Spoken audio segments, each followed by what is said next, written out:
Hello guys, welcome back to our YouTube channel. एक बार दोबारा आपका स्वागत करते हैं।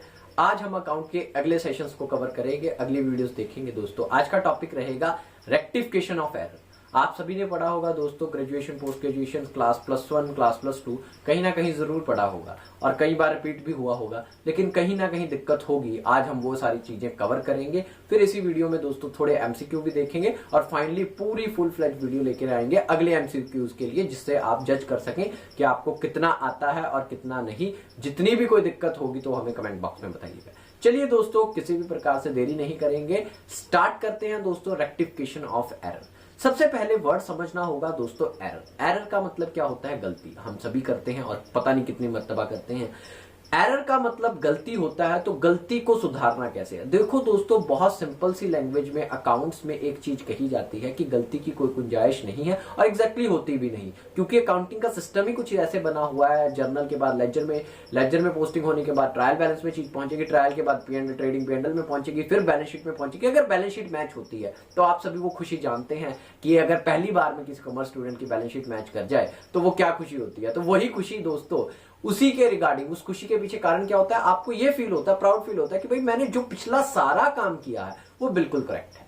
एग्जैक्टली आप सभी फील करते हैं जब आप अकाउंट्स की जॉब में जाएंगे। अगर आप असिस्टेंट अकाउंटेंट के लिए क्वालिफाई कर जाते हैं तो आपकी बहुत बहुत बहुत इंपॉर्टेंट इंपैक्ट रहेगा कि आप इन चीजों से इन रियलिटी डील करेंगे। दोस्तों क्या होता है, अगर टैली पे भी हम काम कर रहे हैं या किसी भी अकाउंटिंग सॉफ्टवेयर पे काम कर रहे हैं, बाय चांस, बाय डिफेक्ट कहीं ना कहीं कोई ना कोई गलती रह जाती है। अगर गलती रह जाती है तो कभी भी बैलेंस शीट बराबर नहीं आती। हो सकता है बराबर आ जाए फिर भी गलती हो। आज सभी गलतियों पर, एरर्स पर बात करेंगे। तो उसके बाद दोस्तों क्या करें? अब एग्जांपल के तौर पर मैंने अप्रैल से मैं हैंड रिटन लिखता हूं। हैंड रिटन मतलब कैश बुक, पासबुक और कैश बुक और साथ ही साथ जर्नल, लेजर, मैं सभी क्या करता हूं, हैंड रिटन लिखता हूं, बनाता हूं।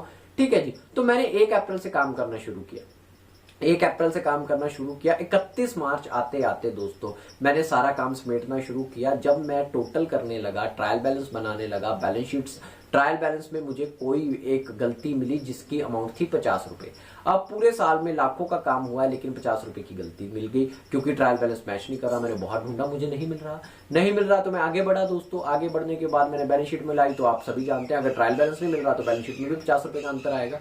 बैलेंस शीट में भी 50 रुपए का अंतर आ रहा था, तो दोस्तों गलती हुई मेरी।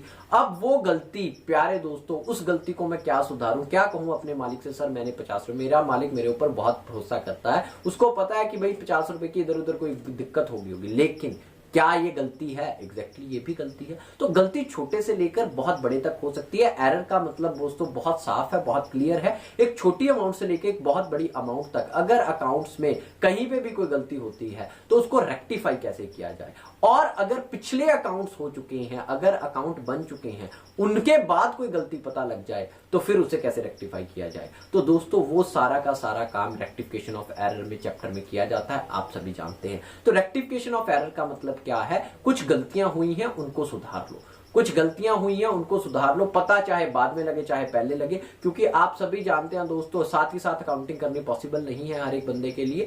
हर हमेशा वो जर्नल लेजर बनाता रहता है, ट्रायल P&L सारी चीजें बाद में बनती हैं। अब आप कहेंगे टैली का जमाना है, बिजी अकाउंटिंग सॉफ्टवेयर का जमाना है, ऐसे कौन करता है, गलती तो होती ही नहीं।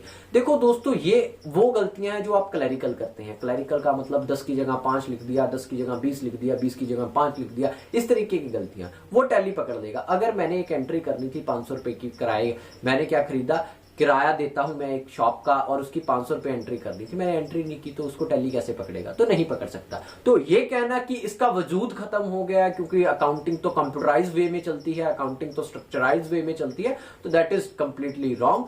There is use of rectification of error. अगर if anyone can selected as a account assistant then he will be liable for do that kind of the job। बिल्कुल वहां पर इसी प्रकार की जॉब में आपको काम करना पड़ेगा। कुछ गलतियां होंगी जब आप क्लोजिंग करोगे, जैसे अभी रिसेंटली मैंने क्लोज किया, कहीं जगह पे क्लोजिंग हुई है हमारे डिपार्टमेंट, तो मैंने वो पूरा ओवरव्यू किया, तो कुछ गलतियां थी जिनको हमने सेट ऑफ किया लास्ट में। तो दोस्तों कहने का मतलब ये है कि आपको रेक्टिफिकेशन करनी पड़ सकती है, किसी भी वक्त करनी पड़ सकती है। रेक्टिफिकेशन का मतलब रेक्टिफाई करना, रेक्टिफाई करने का मतलब जो पिछले दौरान कुछ गलतियां हो चुकी हैं उनको आज क्या कर देना, सुधार लेना, ताकि अकाउंट सही लगे, अच्छे लगे, प्यारे लगे। प्यारे in sense true and fair view दिखाएं, प्यारे और उनसे हमें और कुछ वैसी एक्सपेक्टेशन नहीं है कि वो देखने में अच्छे लगे, वो ट्रू एंड फेयर व्यू दिखाएं, वही हमारा मेन काम है। सही पोजीशंस हो, सही बैलेंस शीट हो, सही P&L हो, तो that is the meaning of rectification of error. तो एरर भी आप समझ चुके हैं, गलती को हम एरर बोलते हैं, रेक्टिफिकेशन ऑफ एरर में हम उस गलती को सुधारते हैं। तो इस चैप्टर से दोस्तों कंसिस्टेंटली 3 से 5 क्वेश्चन कंसीडर किए जा रहे हैं कंसिस्टेंटली। मैं तो आपको सलाह दूंगा कि आप इस वीडियो को पूरा देखें, इसके एमसीक्यू को देखें, उससे अगली वीडियो जो आएगी उसमें इसके स्पेशलाइज्ड एमसीक्यू जो रिपीटेड भी हैं और भी एक्स्ट्रा एमसीक्यू जितने नेट से मुझे मिलेंगे और जितनी बुक से मुझे मिलेंगे मैं आपके लिए लेके आऊंगा। ठीक है दोस्तों, स्टार्ट करते हैं। सबसे पहले एरर। एरर कितने प्रकार के हैं दोस्तों? अगर मैं सही हिस्सों में बांटूं दोस्तों, 2 तरीके के एरर हैं। एरर ऑफ प्रिंसिपल, दूसरा एरर ऑफ क्लरिकल या क्लरिकल एरर। देखो दोस्तों, एक तो गलती होती है मुझे पता ही नहीं, मुझे काम ही नहीं करना आता, मैं डेबिट और क्रेडिट के नोट्स के रूल ही नहीं जानता, मैं किसी भी चीज को डेबिट कर रहा हूं, किसी भी चीज को क्रेडिट कर रहा हूं। बहुत से लोग ऐसे हैं, मैंने बहुत से ऐसे देखे हैं, पॉइंट देखे हैं जहां पर एग्जैक्टली ये गलतियां हो रही हैं। ऐसा नहीं है कि प्रिंसिपल जिसने ग्रेजुएशन कर ली वो गलती नहीं करता, हो सकता है मैंने भी कभी की हो। तो एरर ऑफ प्रिंसिपल क्या है कि जहां पर मैं फंडामेंटल चीजों को ही गलत रिकॉर्ड करना शुरू कर देता हूं, जहां पर मैं डेबिट और क्रेडिट के रूल को गलत रिकॉर्ड करना शुरू कर देता हूं, that is term to be the error of principle, where the accounting rules, convention, concept are violated, और उनको नजरअंदाज करते हुए मैं कुछ गलत एंट्री कर देता हूं, that is term to be error of principle. Example के साथ चलते हैं दोस्तों। अगर मैं आपको एग्जांपल की बात करूं तो आप सिंपल सी एग्जांपल को मैं आपको गाइड करने की कोशिश करूंगा कि अगर मैंने करनी थी सेल्स, अगर मैंने करनी थी सेल, तो एंट्री क्या होनी चाहिए? कैश आ रहा है, कैश में सेल करनी है, कैश टू सेल्स, लेकिन एंट्री मैंने क्या कर दी? Sales to cash. अब अकाउंट क्या दिखाएंगे? अकाउंट क्या दिखाएंगे दोस्तों कि कैश गया, सेल्स डेबिट होगी। सेल्स डेबिट कहां होनी थी? क्रेडिट होनी थी। अब ये तो सारा कुछ होच पोच कर दिया मैंने। कारण क्या है? क्योंकि मेरी बेसिक अकाउंटिंग नॉलेज कम थी और मेरे को लगा कि भाई सेल्स अगर परचेज डेबिट हो रही है तो सेल्स को भी डेबिट कर दो, या मुझे कुछ भी लगा, कुछ भी कारण हो सकता है। अगर मैं फंडामेंटल रूल्स से ही गलती करना शुरू कर दूं, अगर मैं कंसेप्ट एंड कन्वेंशंस को वायलेट करके अपनी मतलब से किसी भी चीज को डेबिट और किसी भी चीज को क्रेडिट करना शुरू कर दूं, तो that is error of principle. कई बार ऐसा हो जाता है दोस्तों कि एरर ऑफ प्रिंसिपल हो जाता है, किसी चीज को हमें एसेट मानना होता है। छोटी सी एग्जांपल दूंगा, आप ही मुझे बताइएगा कि एक एग्जांपल के तौर पर एक पूरी की पूरी एक हमारी किसी भी प्रकार से एक पूरी दुकान है, दुकान के आगे लॉन खाली पड़ा है, लॉन पर हमें लगती है हमारे पूरी की पूरी जो हमारी काम करने वाले एम्प्लॉइज हैं उनके व्हीकल खड़े होते हैं। तो मैंने क्या सोचा? मैंने सोचा भाई देखो मेरे पास इतने पैसे तो नहीं है कि मैं एक परमानेंट शेड ले आऊं, परमानेंट शेड लगा दूं या इसके ऊपर बहुत ही पक्का कर दूं या लेंटर लगा डाल दूं, ऐसा मेरे पास नहीं है। लेकिन मैं एक ग्रीन शेड नेट ले आया, आप सभी देखते हैं जो नर्सरीज में यूज होता है, तो ग्रीन शेड नेट ले आया, उससे थोड़ी बहुत तो राहत होगी, मैंने ऊपर लगा दिया।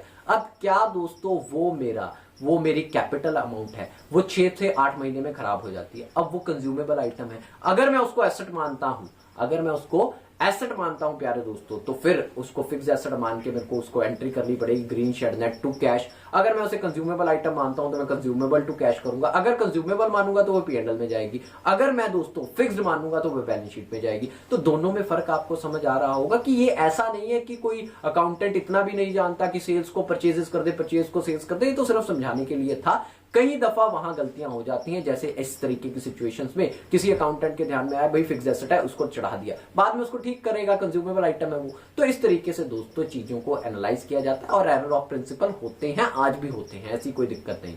ठीक है जी, एरर ऑफ प्रिंसिपल, अगर बेसिक अकाउंटिंग रूल गलत हो that is term to be the error of principle. उसके बाद है क्लरिकल एरर।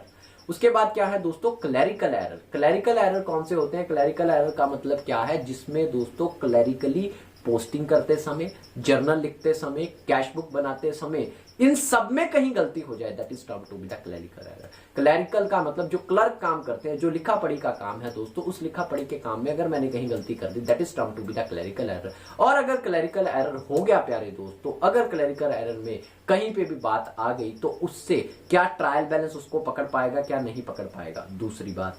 और क्या एरर ऑफ प्रिंसिपल जो मैं पीछे पढ़ा के आया हूं, क्या उसे ट्रायल बैलेंस पकड़ पाएगा कि नहीं पकड़ पाएगा, उसकी दूसरी बात। ये मैं आगे बढ़ चलकर आपको बताऊंगा। अभी मैं क्लरिकल एरर पर बात करता हूं। क्लरिकल एरर क्या होते हैं दोस्तों? अगर मैंने किसी भी प्रकार से कोई गलती कर दी तो उसे हम बोलते हैं कोई किसी भी प्रकार की गलती। छोटा सा एग्जांपल देता हूं, साथ ही साथ और क्लियर होगा।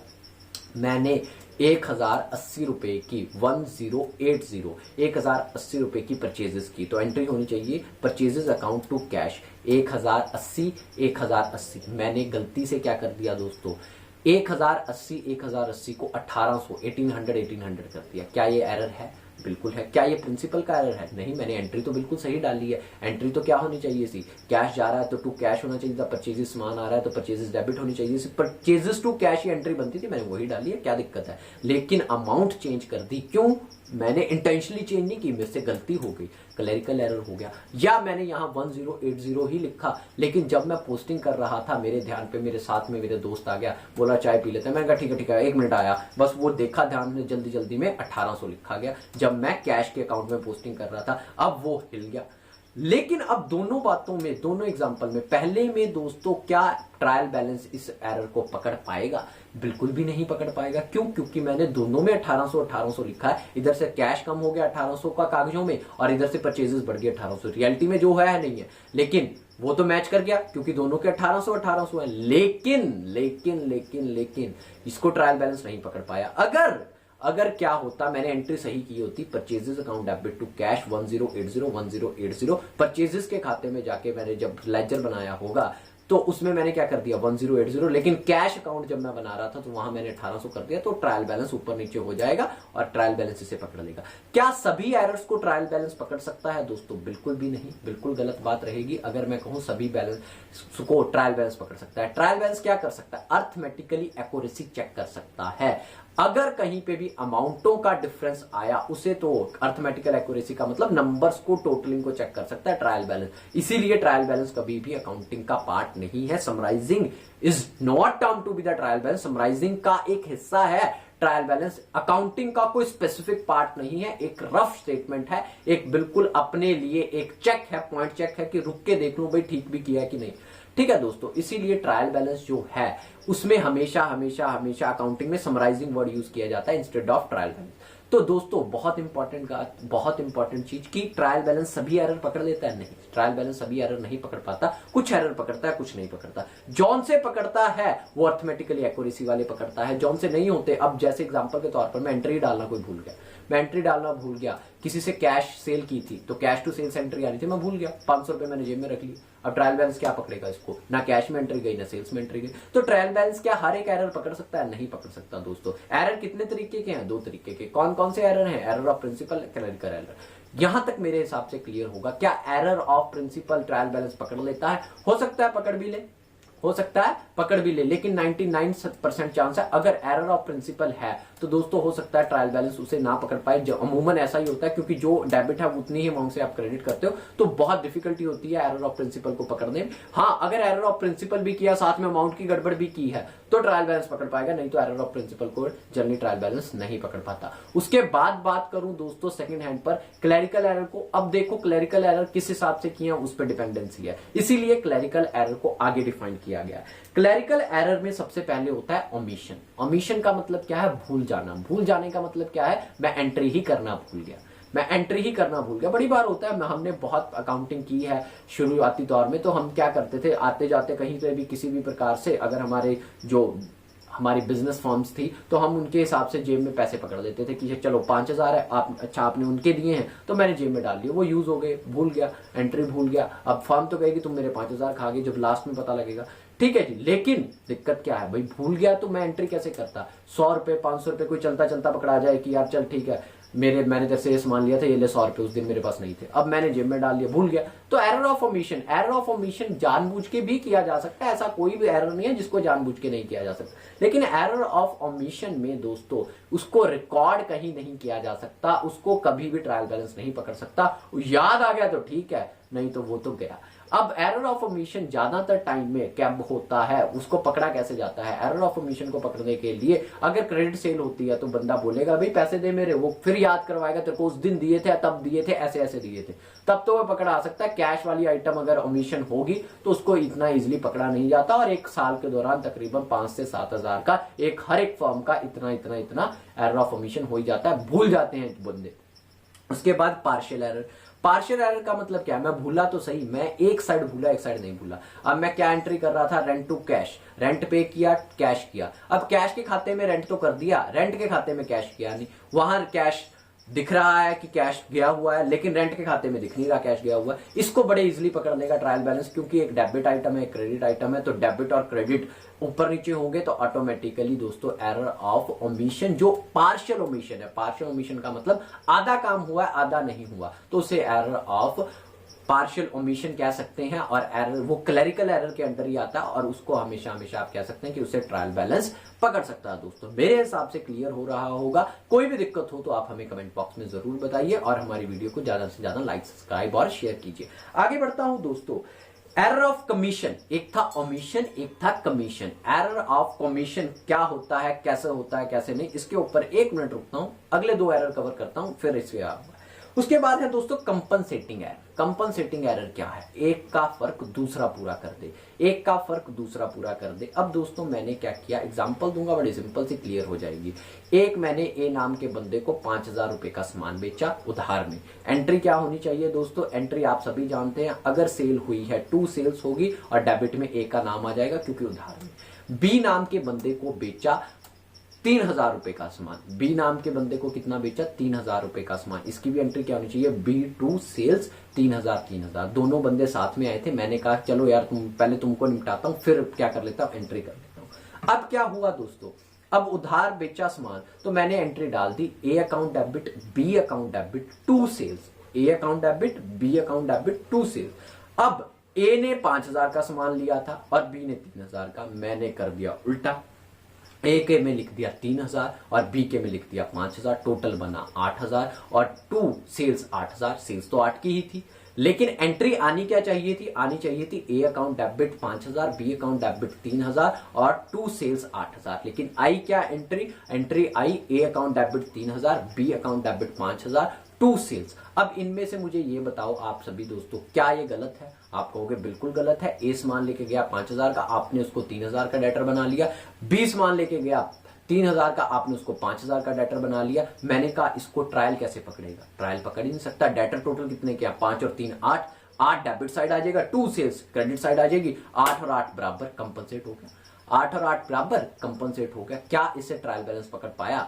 नहीं पकड़ पाया। अब जब ए से मांगुआ, ए पैसे दे, मुझे भी नहीं याद रहा कितने का सामान लेके गया था। ये कह रहा जी मैं तो 5000 रुपए का सामान लेके गया था। मैंने कहा यार 3 लिख रखा। ओहो अच्छा, बी के पैसे होंगे ये। अच्छा, इस तरीके से कुछ याद आ जाए, नहीं तो लड़ते रहो। ए कहे कि मैं ए को बोलूं ए पैसे दे जा, ए कहता कितने रहते हैं, ए को भी नहीं याद रहा। मैंने कहा 3000 रुपए रहते हैं। ए मेरे को पकड़ा गया, मैंने रख लिए पैसे 3000 रुपए। ठीक है जी, मैंने बी को बोला बी पैसे दे यार, सामान लेके गया था। बी कह रहा है हाँ जी आ गया। बी भी आके 3000 दे रहा है और मैं कह रहा हूँ 5 है तेरे, 3 क्यों दे रहा है? अब उस पर लड़ाई करते रहो, जितनी मर्जी बहस करते हो। वो कहता नहीं मेरे तो 3 ही थे, ये थे, और बी अपनी जगह ठीक है, क्योंकि मैंने ही अपने आप को एरर के पॉइंट ऑफ व्यू से गड़बड़ कर ली। इसी प्रकार से इसे ही बोलते हैं दोस्तों कंपनसेटिंग एरर। क्या कंपनसेटिंग एरर को दोस्तों ट्रायल बैलेंस पकड़ सकता है? कभी नहीं पकड़ सकता, याद रखिएगा। कंपनसेटिंग एरर एक जगह से दूसरी जगह बराबर कर देते हैं, ये क्वेश्चन भी आ सकता है। उसके बाद है दोस्तों trial balance error. Trial balance error में तो बिल्कुल सिंपल सी कहानी है कि भाई जो बैलेंस ट्रायल बैलेंस में ही हमने कोई बैलेंस डेबिट की जगह क्रेडिट लिख दिया, क्रेडिट की जगह डेबिट लिख दिया, तो ऑटोमेटिकली वो तो एरर बन ही जाएगा। ठीक है, जिसका बैलेंस एग्जांपल के तौर पर लायबिलिटीज का बैलेंस क्रेडिट होता है, रिजर्व प्रोविजन का क्रेडिट होता है, उनमें से एक कोई डेबिट लिख लिया, या एसेट का बैलेंस डेबिट होता है उसको क्रेडिट लिख लिया, तो वो भी गड़बड़ हो सकती है। बीच में एक एरर छुटवाया था, अब वापिस आता हूं उस पर। Error of commission. कमीशन का एरर क्या है दोस्तों? कमीशन का एरर है किसी भी प्रकार से मैं कोई ना कोई गलती कर रहा हूं। कुछ एग्जांपल देता हूं, बड़ी इजीली कवर होंगे। Recording wrong amount in the subsidiary book. कहीं से कुछ अमाउंट उठानी थी, टू बैलेंस बीडी उठाना था 5000 रुपए, 5000 की जगह 15000 उठा लिया। अब 5 और 15 उठा लिया, 15 उठ गया टू बैलेंस बीडी, तो सारा कुछ गड़बड़ हो गया। अब देखो, अब बीडी तो कर लिया, टू बैलेंस ब्रॉड डाउन तो कर लिया, लेकिन 15000 होगा तो टोटल स्ट्रक्चर, टोटल सिस्टम पलट गया और सारी गलतियां होगी। इस तरीके के कमीशन के एरर होते हैं। Wrong totalling of subsidiary book. Wrong totalling कर दी, जहां दोनों साइडों का टोटल आ रहा था 5000, इधर आ रहा था 4000। 5000 और 5000 लिख दिया कि एक साइड का टोटल करके, उधर भी 5 और 5 कर दिया, जबकि टोटल बनना था 4, क्योंकि एक साइड कोई गलत आइटम डली हुई थी और उसको इधर आना था 500 रुपए को, और 4500 सही टोटल होना था। लेकिन एक साइड का 4 है, एक का 5 है, और मैंने जल्दी जल्दी में क्या किया 5 और 5, तो ये भी दिक्कत हो सकती है। Wrong totalling and the balancing of the ledger account. किसी बैलेंस लेजर अकाउंट की रॉन्ग टोटलिंग करती है, बहुत बार होता है। अगर मैनुअल अकाउंटिंग हो तो आपको, जैसे जैसे मैंने बहुत बार मैनुअल अकाउंटिंग की है शुरुआती दौर पर, तो मैनुअल अकाउंटिंग में दोस्तों जर्नल और कैश बुक बनानी बहुत आसान है, लेकिन उसमें अगर एरर आ जाए उसके बाद टोटलिंग में कहीं ना कहीं गड़बड़ होती ही है, एक दो बार तो होती ही है। ठीक है जी, ऐसी कोई बड़ी बात नहीं है, कोई ऐसा खम्मी खां नहीं है कि जो सीधी की सीधी एंट्री कर दे, क्योंकि लाखों ट्रांजैक्शन हो जाती हैं साल की, उन सब में से ट्रांजैक्शन ढूंढनी बहुत डिफिकल्ट है। इसीलिए मैनुअल जो अकाउंटिंग आज भी करते हैं वो हर एक महीने का ट्रायल बैलेंस बनाते हैं, ताकि उनको पता लगता रहे कि भाई हम जितना काम कर रहे हैं वो ठीक है। उसके आगे posting with the wrong amount in the ledger account, अगर मैंने कहीं लेजर में कुछ और पोस्ट कर दिया, जर्नल में कुछ और था, लेकिन कमीशन के एरर जो दोस्तों हैं वो कंप्यूटराइज अकाउंटिंग में बहुत कम हो गए हैं, क्योंकि लेजर खुद बनते हैं, ट्रायल खुद बनते हैं, उसके बाद total trading P&L balance sheet भी खुद बनती है, आपको सिर्फ और सिर्फ जर्नलाइजिंग करनी होती है, तो ऑटोमेटिकली कम हो गई है। लेकिन आज भी ऑफलाइन अकाउंटिंग पॉसिबल है और वैलिड है कोर्ट के पॉइंट ऑफ व्यू से। उसके बाद posting on the wrong side of the ledger, debit में करना था क्रेडिट में कर दिया, क्रेडिट में करना था डेबिट में कर दिया, that is term to be the posting, गलत कर दी, तो ये भी गलत है दोस्तों। उसके बाद दोस्तों एक और है एरर ऑफ डुप्लीकेशन, ये एरर भी बहुत बार देखने को मिला है। कभी कभी क्या होता है, आपके पास 15-20 वाउचर आ गए, सिमिलर से वाउचर हैं, तो क्या हुआ, वाउचर में से हमने कोई वाउचर उठाया, उसको पोस्ट कर दिया, चाय पीने चले गए, खाना खाने चले गए, ऐसा होता है, अमूमन होता है। मैं तो आपको अपनी जो लाइफ के एग्जैक्ट मोमेंट बता रहा हूँ, एग्जैक्ट एक्सपीरियंस शेयर कर रहा हूँ। तो चाय पीने चले गए, आके देखा यार ठीक है 2-3 पेज की, अच्छा ये वाउचर रह गया था और मैं उसे रिकॉर्ड कर रखा था। क्या था वो voucher, rent to cash 5000 record कर रखा था। अब फिर दोबारा रिकॉर्ड कर दिया रेंट टू कैश और पता नहीं लगा, एक महीने में 2 रेंट भर रहे हैं। कैश क्या हो गया, कम हो गया, रेंट क्या हो गया, और फिजिकली कैश उतना ही पड़ा है। अब मैं सोच रहा हूँ यार कितना अच्छा काम किया मैंने, 5000 रुपए बचा लिए। जब मैंने लास्ट में टोटल किया तो कैश के 5000 रुपए बचे। मुझे क्या पता, मैंने 2 एंट्री डाल रखी है, क्या इसे पकड़ लेगा एरर ऑफ डुप्लीकेशन को? ट्रायल बैलेंस कभी भी नहीं पकड़ सकता। तो क्या कंपनसेशन या किसी भी प्रकार से एरर ऑफ डुप्लीकेशन को कर सकते हैं? कोई भी ट्रायल बैलेंस पकड़ सकता है? नहीं पकड़ सकता। दूसरी इंपॉर्टेंट बात दोस्तों, क्या सभी प्रकार के कमीशन को एरर को ट्रायल बैलेंस पकड़ सकता है? नहीं पकड़ सकता। क्या सभी प्रकार के ओमिशन को? नहीं पकड़ सकता। तो ट्रायल बैलेंस सिर्फ अर्थमेटिकली एक्यूरेसी वाले ही एरर्स को पकड़ सकता, और किसी भी एरर को उसकी पकड़ने की क्षमता नहीं है। अर्थमेटिकल एक्यूरेसी, जहां नंबर्स में गड़बड़ होगी वहीं उसको कभी भी किसी भी प्रकार से वो एरर्स को पकड़ सकता है और किसी एरर को पकड़ नहीं सकता। अब दोबारा से बात करूंगा, अब पूरा फ्लो चार्ट देख रहे होंगे स्क्रीन पर दोस्तों। 2 तरीके के एरर हैं, एक एरर ऑफ प्रिंसिपल जब मैं बेसिक फंडामेंटल में गलती करता हूं, दूसरे हैं क्लरिकल एरर जब मैं किसी भी प्रकार से लापरवाही से या किसी भी प्रकार से मेंटली अनसाउंडनेस से, कहीं मेरा ध्यान कहीं और था, मैं कहीं और तरीके से काम कर रहा था, इस तरीके की कोई भी गलती करता हूं उसे हम बोलते हैं क्लरिकल एरर। क्लरिकल में भी आगे कितने टाइप हैं? 4 टाइप हैं दोस्तों। पहला ओमिशन का एरर, दूसरा कमीशन का एरर, तीसरा दोस्तों कंपनसेटिंग एरर, चौथा दोस्तों ट्रायल बैलेंस एरर। इनको आगे भी फर्दर अगर डिवाइड करूं तो दोस्तों एरर ऑफ ओमिशन 2 तरीके से, कंप्लीट ओमिशन, पार्शियल ओमिशन में आपको अच्छे तरह से बताने की कोशिश की मैंने। कमीशन की आगे कोई रॉन्ग पोस्टिंग होगी, कोई डुप्लीकेशन होगी, किसी भी प्रकार से लेजर की रॉन्ग पोस्टिंग होगी या किसी भी इस प्रकार के सभी एरर। उसके बाद कंपनसेटिंग एरर और ट्रायल बैलेंस एरर। तो ये थे टोटल दोस्तों सारे के सारे एरर। 2 या 3 क्वेश्चन बहुत इंपॉर्टेंट रहेंगे, आपको मैं पहले ही बता रहा हूं। उसके आगे बढ़ू तो दोस्तों अगर एरर आ जाए तो क्या करें? एरर आ जाए तो उसको रेक्टिफाई करना हमारा काम है। देखिए अगर तो ट्रायल बैलेंस में एरर आ गया, अब ट्रायल बैलेंस में एरर आ गया, मेरा बॉस बोल रहा है हेलो योगेश, हाँ जी। मैंने कहा हाँ जी सर, हाँ जी। कह रहे हैं मेरे को ये बताओ इस साल का प्रॉफिट कितना है, जल्दी बताओ। फरवरी मार्च में मुझसे पूछा कितने साल का प्रॉफिट। मैंने कहा सर मैं कैसे बताऊं, इतनी जल्दी तो बता नहीं सकता। सर ने बहुत डांट लगाई कि यार तुम्हें किस लिए रखा हुआ है, अगर मैं आपको यही नहीं बता सकता तो अकाउंट्स का होने का आपका फायदा ही क्या कि अगर आप प्रॉफिट नहीं बता सकते। मैंने कहा सर बात तो आपकी बिल्कुल ठीक है। अगली बार से मैं सुधरा तो मैंने ट्रायल बैलेंस हर महीने का बनाना शुरू कर दिया। मैंने कहा सर आप मुझे सिर्फ और सिर्फ 10 मिनट दो, मैंने ट्रायल बैलेंस बना रखे हैं, टोटल लगाऊंगा और आपको प्रॉफिट बता दूंगा सारा का सारा। बॉस बहुत खुश हुआ, कह रहे ठीक है जी। मैंने ट्रायल बैलेंस बनाया, जो मार्च वाला ट्रायल बैलेंस था उसमें 50 रुपए का फर्क आ रहा है, मार्च वाला ट्रायल बैलेंस था उसमें 50 रुपए का फर्क आ रहा है। फर्म का प्रॉफिट निकल रहा है 15 लाख रुपए। क्या 15 लाख रुपए के सामने 50 रुपए बहुत बड़ी अमाउंट है? तो मैंने कहा नहीं जी नहीं, ठीक है, ओके सर 15 लाख रुपए प्रॉफिट है। बॉस भी खुश। अगर मैं उनको बताऊंगा कि 50 रुपए का भी सर डिफरेंस आ रहा है, बाकी 14,99,950 रुपए आपके हैं, 50 रुपए की दिक्कत आ रही है कहीं, तो वो कहेंगे यार क्या बात कर रहा है। तो ये होते हैं दोस्तों किसी भी प्रकार से अर्थमेटिकली एक्यूरेसी के एरर। छोटे मोटे अगर एरर आ जाएं तो अगर पूरी फॉर्म को, क्योंकि बाद में मैं ढूंढ ही लूंगा उसको 50 रुपए को, कहीं ना कहीं तो इधर उधर हुआ होगा, अगर डेबिट में है तो क्रेडिट में भी होगा, लेकिन अगर मैं ऑफिशियल्स को ये बात बताऊंगा तो वो मेरी इनकम्पिटेंसी शो होगी, मेरी कह सकते हैं कि नाकामी शो होगी, केयरलेस शो होगी कि मैंने गलती कर रखी है। मैंने क्या करता हूं, मैं जिस साइड भी अगर डेबिट या क्रेडिट साइड में कहीं पे भी एरर आ जाए दोस्तों, उसे हम सस्पेंस अकाउंट से क्या कर देते हैं, एडजस्ट कर देते हैं। एडजस्ट क्या कर देते हैं, वहां पे सस्पेंस अकाउंट खोल लेते हैं। सस्पेंस अकाउंट क्या होता है, सस्पेंस अकाउंट एक इमेजिनरी अकाउंट होता है। इमेजिनरी अकाउंट का मतलब क्या है, सस्पेंस अकाउंट का मतलब सिर्फ इतना है कि भाई अभी फिलहाल के लिए मैं ये एरर ढूंढ नहीं पाया, अगर डेबिट साइड कम है तो डेबिट में फिट कर दूंगा, क्रेडिट साइड कम है तो क्रेडिट में फिट कर दूंगा,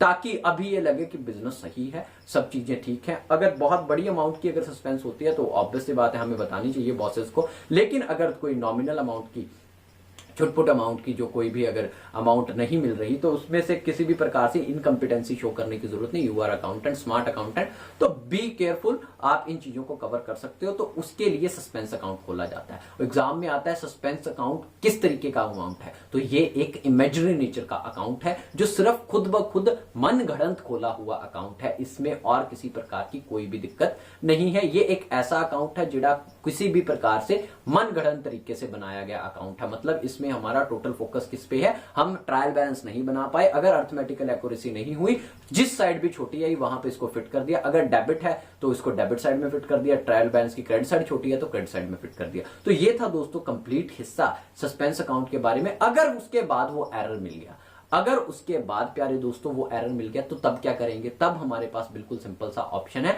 अगर वो एरर मिल जाता है, उसके बाद हमने क्या करना है, अगर हमने सस्पेंस को डेबिट किया है तो हम उस एरर की जगह कुछ तो अमाउंट आएगी। एग्जांपल के तौर पर सस्पेंस था 400 रुपए का और हम रेंट की एंट्री कैश में कर चुके थे, लेकिन किसी भी प्रकार से रेंट को नहीं लिख पाए थे डेबिट साइड, तो वही उसी का कारण था। अब रेंट मिल गया, रेंट को डेबिट करना है, तो मैं क्या करूंगा, वो जो सस्पेंस मैंने उस समय डेबिट साइड डाला था उसको आज क्रेडिट कर दूंगा और रेंट को डेबिट कर दूंगा। इसी को बोलते हैं हम रेक्टिफिकेशन ऑफ एरर, कि सस्पेंस खड़ा कर लिया था, अब उसको क्या कर दूं, रेक्टिफाई कर दूं। तो दोस्तों ये था पूरा का पूरा कंप्लीट स्ट्रक्चर रेक्टिफिकेशन के ऊपर। तो ये थे दोस्तों सभी प्रकार के error, error of principle, error of clerical nature, clerical के आगे ओमिशन, कमीशन, कंपनसेटिंग एरर और ट्रायल बैलेंस के एरर। उसके बाद अगर मैं आगे बढ़ा तो सस्पेंस अकाउंट। सस्पेंस अकाउंट क्या है, एक नॉमिनल कह सकते हो आप अकाउंट, या इमेजिनरी नेचर का अकाउंट कहो तो वो सही वर्ड है इसके लिए, इमेजिनरी नेचर का अकाउंट। तो इमेजिनरी नेचर का जो अकाउंट है दोस्तों, वो उसी प्रकार से उसको क्रिएट किया जाता है और उसको खत्म भी कैसे किया जाता है ये भी मैंने बता दिया, और रेक्टिफिकेशन में हम करते भी ये हैं।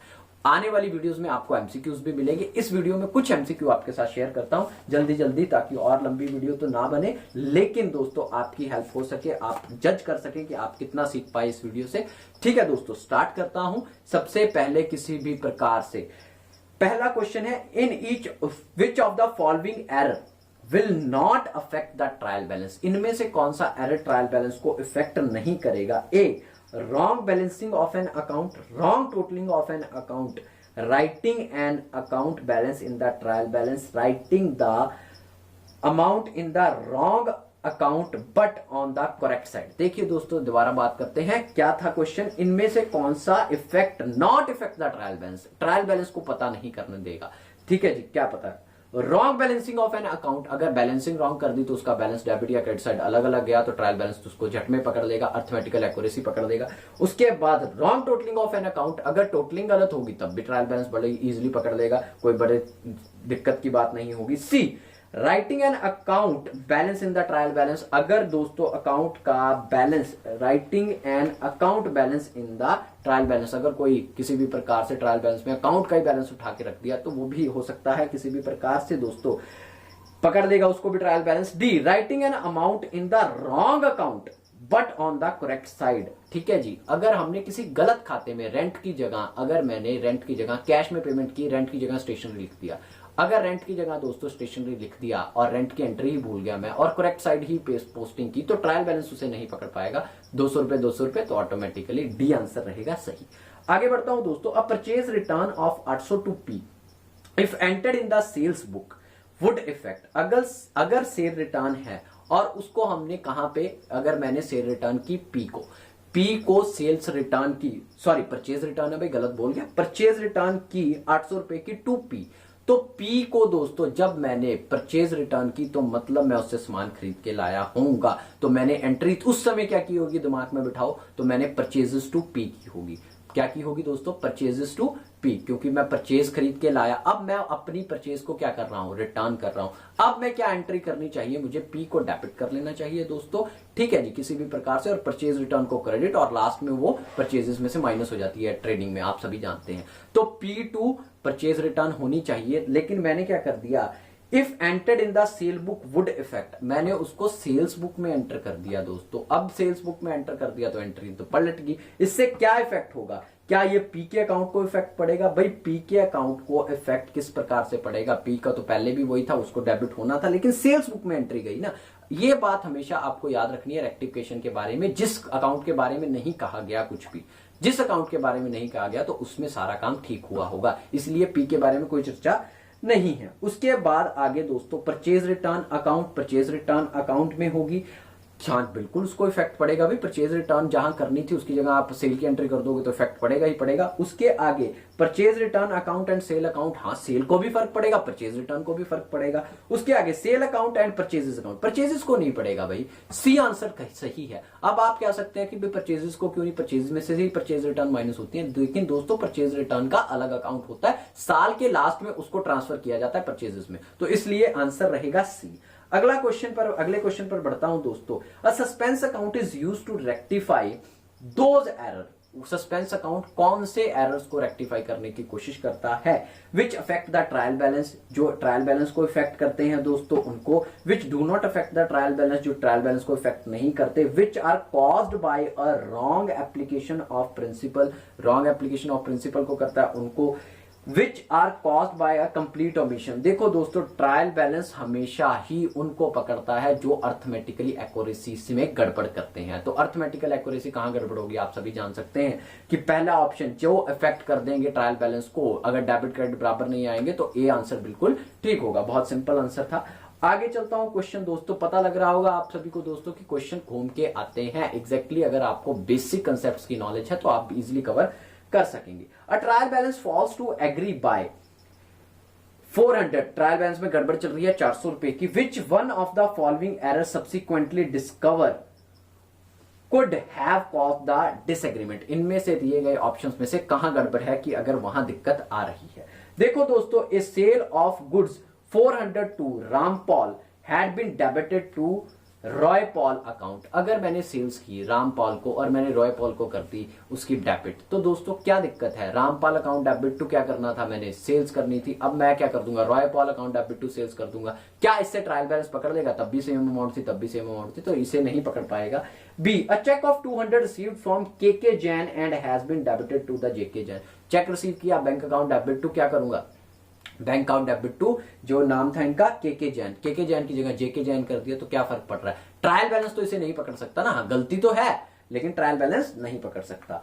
अ machine sold for 400 has been credited to the sales account, एक मशीन को हमने क्या किया, एक मशीन को मैंने क्या किया, सेल किया और उसे सेल्स अकाउंट में डाल दिया, तो एंट्री तो बनती थी machine account debit to cash, sorry machine account debit to, क्या करेंगे, अगर सेल किया है cash account debit to machine, अगर परचेज होती तो मशीन टू कैश बनती, लेकिन हमने सेल किया तो एंट्री हमारी लॉजिकली क्या बनती थी, cash account debit to machine, लेकिन मैंने क्या डाल दिया, cash to sales, cash to क्या कर दिया दोस्तों, सेल्स कर दिया, ठीक है जी, has been credited to sales account, और अगर मैंने ये कर दिया तो मैंने गड़बड़ कर दी, कैश तो आ गया लेकिन मशीन तो उतने की खड़ी रही सेल्स में, और ऊपर हो गया तो सेल्स का भी बैलेंस आएगा क्रेडिट साइड पे, डेबिट साइड पे मशीन का भी बैलेंस आएगा, और कैश का अकाउंट, कैश तो बढ़ गया तो डेबिट में दो बैलेंस हो गए, एक मशीनरी का बचा रह गया और एक कैश का बचा रह गया, क्रेडिट में सेल्स आ गया, लेकिन फर्क पड़ गया ना 400 रुपए का, तो सही आंसर रहेगा दोस्तों सी।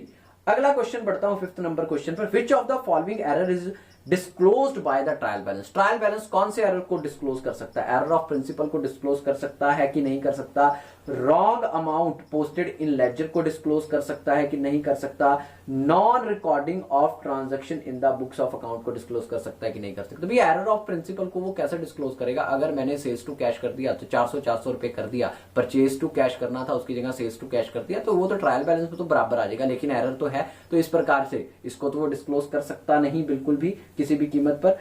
Wrong amount posted in the ledger account, wrong amount post कर दी लेजर अकाउंट में तो ऑटोमेटिकली वो तो 1 मिनट में अर्थमेटिकली एक्यूरेसी ऊपर नीचे हो जाएगी, तो ऊपर नीचे होगी तो इसको कर सकता है, तो आंसर बी ही बिल्कुल सही आंसर होना चाहिए। ठीक है जी, अगले क्वेश्चन पर बढ़ता हूं, 6 नंबर क्वेश्चन पर। Indicate which of the following error will cause the trial balance to be the out of balance. ठीक है जी, इनमें से कौन सा है ट्रायल बैलेंस, दोबारा पढ़ता हूं, indicate which of the following error will cause the trial balance to be out of balance. इनमें से कौन सी दिक्कतें आएंगी, कौन से पॉइंट होंगे इनमें से जो ट्रायल बैलेंस को ऊपर नीचे कर सकते हैं। Debit to an incorrect account, अगर मैंने डेबिट कर दिया इनकरेक्ट एक्सपेंस अकाउंट, एक्सपेंस था कोई गलत एक्सपेंस था, रेंट की जगह स्टेशनरी लिख दिया, स्टेशनरी की जगह रेंट लिख दिया, कि ट्रायल बैलेंस को फर्क डालेगा? बिल्कुल भी नहीं डालेगा, क्योंकि रेंट टू कैश होना था, स्टेशनरी टू कैश हो गया, ट्रायल बैलेंस उसे नहीं पकड़ सका, गलती तो है।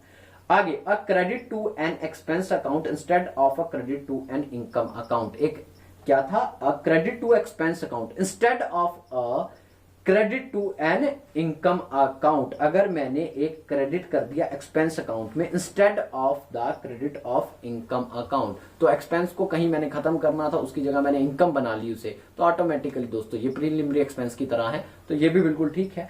आगे, a credit to an asset account instead of debit to an liability account. ठीक है जी, गलती कर दी, एक क्रेडिट करना था एसेट अकाउंट को instead of debit of liability account. ठीक है जी, यहां साफ साफ गलती आप देख सकते हैं, तो यही ऑप्शन सही रहेगा। उसके बाद दोस्तों आगे बढ़ने से पहले आपको अगर लगता है दोस्तों कि वीडियो आपको अच्छी लगी हो, हमारे चैनल को लाइक, सब्सक्राइब और शेयर करें। दोस्तों इसी प्रकार से अगली वीडियो बहुत लंबी हो जाएगी, इसीलिए इसके सभी क्वेश्चन, इसी प्रकार के क्वेश्चन और जो एग्जाम पॉइंट ऑफ व्यू में आए हुए हैं या एग्जाम पॉइंट ऑफ व्यू से जनरेट होते हैं, उनको दोस्तों अगली वीडियो में कवर करेंगे। इसी प्रकार से दोस्तों हमारे चैनल को लाइक, सब्सक्राइब और शेयर कीजिए। मिलते हैं अगली वीडियो।